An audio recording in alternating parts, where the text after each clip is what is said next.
Sir ఒక myth sir. అమ్మాయిలు multiple వాళ్ళతోని ఒకటే టైంలో అట్ ఎ టైంలో పార్టిసిపేట్ చేయొచ్చు. అబ్బాయిలు హ్మ్. వాళ్ళకి ఔట్ అయిపోయిన తర్వాత మళ్ళీ టైం పడతది అవును. చార్జ్ కావడానికి. అవును. దీన్ని మీరు ఎలా డివైడ్ చేస్తారు? అంటే ఇప్పుడు ఒకళ్ళు సెక్షువల్‌గా బాగా ఎంజాయ్ చేస్తున్నారు అంటే ఏంటి అంటే, హ్మ్. వాళ్ళ సెక్షువల్ రెస్పాన్స్ సైకిల్‌ని దృష్టిలో పెట్టుకోవాలి. హ్మ్. అమ్మాయిల సెక్షువల్ రెస్పాన్స్ సైకిల్ ఎక్కువ టైం ఉంటుందండి. హ్మ్. వాళ్ళు స్టిమ్యులేట్ అయిన తర్వాత ఎక్కువ కాలం వాళ్ళకి సెక్షువల్ అర్జ్ అనేది ఉండాలి. యాహ్!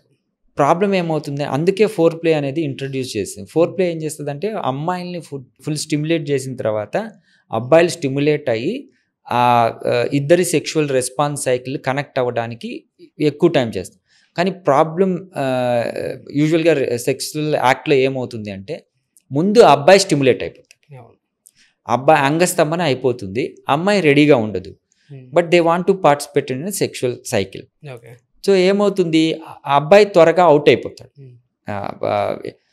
ఎప్పుడైతే ఆ అబ్బాయి అవుట్ అవుతాడో అమ్మాయి అప్పుడు సెక్షువల్ అర్జ్ అనేది పెరుగుతుంది. Okay. So they won't feel that happiness. హ్మ్. ఆ ఆర్గజం అనేది ఫిమేల్‌లో అంత త్వరగా రాదు. హ్మ్. అబ్బాయి సైకిల్ అయిపోతుంది. అప్పటికి సెక్షువల్ సైకిల్ కంప్లీట్ చేసుకుంటాడు. ఓకే. అమ్మాయికి అలాగా కుదరదు. హ్మ్. వెంటనే ఇంకొకళ్ళు కావాలా అనిపిస్తుంది. ఎగ్జాక్ట్‌లీ. హ్మ్. Okay. Probably that is the reason they go for multiple partners at a time. హ్మ్.